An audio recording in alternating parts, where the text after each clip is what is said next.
ನಮಸ್ಕಾರ ವೀಕ್ಷಕರೇ, ಭಾರತೀಯ ಅಡಿಗೆಮನೆಗೆ ಸ್ವಾಗತ. ಇವತ್ತು ನಾನು ಚಂದ್ರಕಲಾ ಸ್ವೀಟನ್ನು ಮಾಡ್ತಾಯಿದ್ದೀನಿ.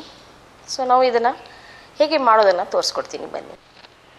ಚಂದ್ರಕಲಾ ಸ್ವೀಟ್ಗೆ 1 ಕಪ್ ಅಷ್ಟು ಮೈದಾ ತೊಗೊಂಡಿದ್ದೀನಿ. ಸ್ವಲ್ಪ ಕುಕ್ಕಿಂಗ್ ಸೋಡಾ ಹಾಕೋತಾ ಇದ್ದೀನಿ.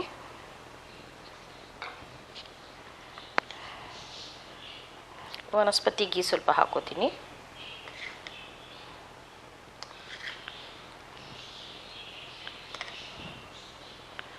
ಸೊ ಇದನ್ನು ನೀರು ಹಾಕ್ಕೊಂಡು ಕಲಿಸ್ಕೋಬೇಕು. ಹಿಟ್ಟು ಕಲಿಸ್ಕೊಂಡಾಗಿದೆ.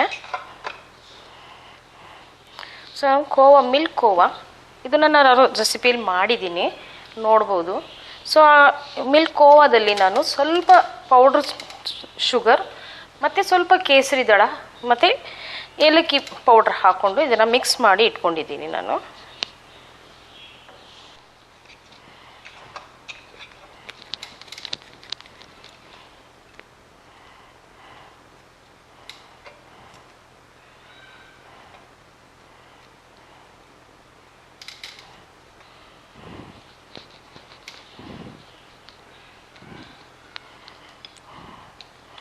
ಇದನ್ನು ಲಟ್ಟಿಸ್ಕೋಬೇಕು. ತುಂಬ ತೆಳುಗೂ ಇಲ್ಲ,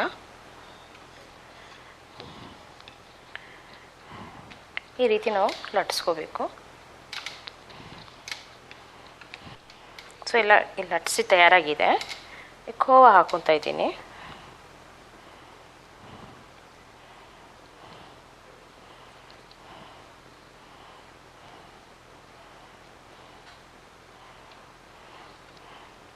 ಈ ರೀತಿ ನಾವು ಪ್ರೆಸ್ ಮಾಡ್ಕೋಬೇಕು.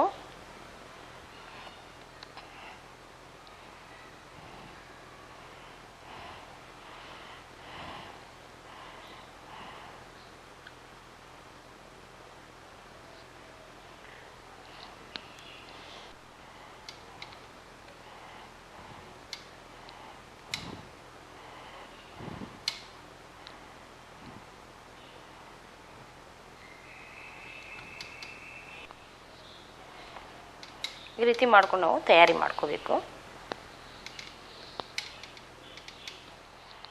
ಇದನ್ನೆಲ್ಲ ತಯಾರಿ ಮಾಡ್ಕೊಂಡಿದ್ದೀನಿ. ಈಗ ಪಾಕ ಮಾಡ್ಕೊಳ್ಳೋಣ. ಸೊ ಈಗ ಪಾಕ ಮಾಡ್ಕೊಳ್ಳೋಣ. ಪಾಕ ಮಾಡ್ಕೊಳ್ಳೋಕ್ಕೆ 1 ಕಪ್ಪು ಮತ್ತು ಅರ್ಧ ಕಪ್ಪು 1.5 ಕಪ್ಪಷ್ಟು ಸಕ್ಕರೆ ಹಾಕ್ಕೋಬೇಕು.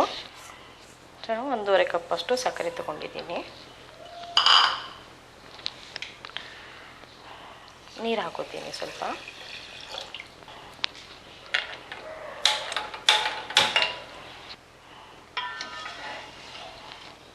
ಇದನ್ನು ಸಕ್ಕರೆ ಪೂರ್ತಿ ಮೆಲ್ಟ್ ಆಗಬೇಕು.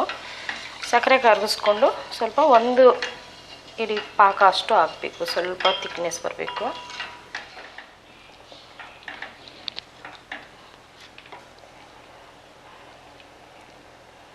ಸೊ ಸಕ್ಕರೆ ಕರಗಿದೆ, ಚೆನ್ನಾಗಿ ಕುದೀತಾ ಇದೆ. ಒಂದು ಸ್ವಲ್ಪ ಜಿಡ್ಡು ಥರ ಇರಬೇಕು, ತುಂಬ ಜಾಸ್ತಿ ಅಂಟಿರಬಾರ್ದು. ಆಮೇಲೆ ಒಣಗಿದ್ದೆ ಆದಮೇಲೆ ಸಕ್ಕರೆ ಕಾಣುತ್ತೆ. ಹಾಗಾಗಿ ಲಿಕ್ವಿಡಾಗಿ ಇರಬೇಕು. ಒಂದು ಸ್ವಲ್ಪ ಜಿಡ್ಡು ಈ ರೀತಿ ಜಾರಬೇಕು. ಹಿಂಗೆ ಮಾಡಿದ್ರೆ ಜಾರಬೇಕು. ಸೊ ಪಾಕ ಆಗಿದೆ.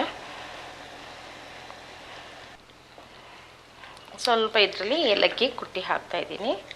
2 ಏಲಕ್ಕಿ ಅಷ್ಟು ಜಜ್ಜಿ ಹಾಕ್ಕೊಂಡಿದ್ದೀನಿ. ಈಗ ಕರೀಲಿಕ್ಕೆ ತುಪ್ಪ ಹಾಕ್ಕೊಂಡಿದ್ದೀನಿ. ಬೇಕಾದರೆ ಎಣ್ಣೆ ಸಹ ಹಾಕ್ಕೋಬೋದು. ತುಪ್ಪ ಹಾಕ್ಕೊಂಡ್ರೆ ಒಳ್ಳೆ ಘಮ ಕೊಡುತ್ತೆ, ಟೇಸ್ಟ್ ಕೂಡ ಚೆನ್ನಾಗಿರುತ್ತೆ. ತುಪ್ಪ ಎಲ್ಲ ಕರಗಿ ಆಗಿದೆ. ಎಣ್ಣೆ ತುಂಬ ಬಿಸಿ ಇರಬಾರ್ದು. ತುಪ್ಪ ಆಗಲಿ ಎಣ್ಣೆ ಆಗಲಿ ತುಂಬ ಬಿಸಿ ಇರಬಾರ್ದು. ಸ್ವಲ್ಪ ಬಿಸಿ ಇದ್ದರೆ ಚೆನ್ನಾಗಿ ಬರುತ್ತೆ.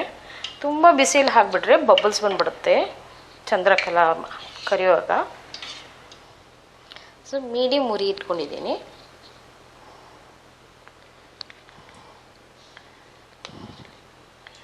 ಸೊ ನಿಧಾನಕ್ಕೆ ಕರೆದು ಮೇಲೆ ಬರಬೇಕು. ಆವಾಗ ನಮಗೆ ಒಳ್ಳೆ ಗರಿಯಾಗಿ ಚಂದ್ರಕಲಾ ತುಂಬ ಚೆನ್ನಾಗಿ ಬರುತ್ತೆ.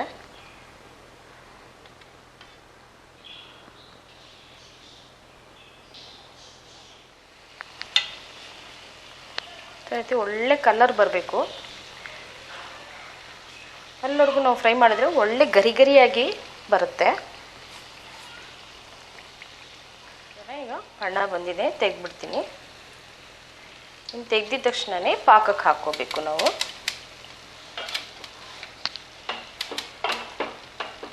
ಬಿಸಿ ಬಿಸಿನೇ ಹಾಕ್ಕೋಬೇಕು, ಚೆನ್ನಾಗಿ ಅಬ್ಸರ್ವ್ ಆಗುತ್ತೆ.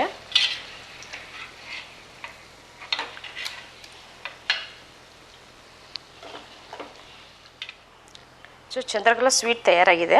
ಮೇಲ್ಗಡೆ ಸ್ವಲ್ಪ ಪಿಸ್ತಾ ಹಾಕೋತೀನಿ.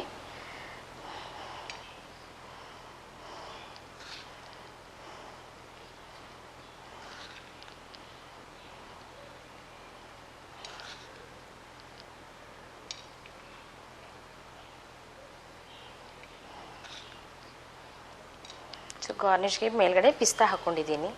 ಸೊ ತುಂಬಾ ಚೆನ್ನಾಗಿರುತ್ತೆ. ಬಿಸಿ ಬಿಸಿಯಾಗಿ ತಿಂದರೆ ಗರಿ ಗರಿಯೂ ಇರುತ್ತೆ, ಒಳಗಡೆ ಸಾಫ್ಟ್ನೆಸ್ ಕೂಡ ಇರುತ್ತೆ. ತುಂಬಾ ಚೆನ್ನಾಗಿರುತ್ತೆ. ನೀವು ಟ್ರೈ ಮಾಡಿ, ಸಬ್ಸ್ಕ್ರೈಬ್ ಮಾಡಿ, ಲೈಕ್ ಮಾಡಿ, ಕಮೆಂಟ್ಸ್ ಕೊಡಿ. ನನ್ನ ರೆಸಿಪಿ ಹೀಗೆ ನೋಡ್ತಾಯಿರಿ.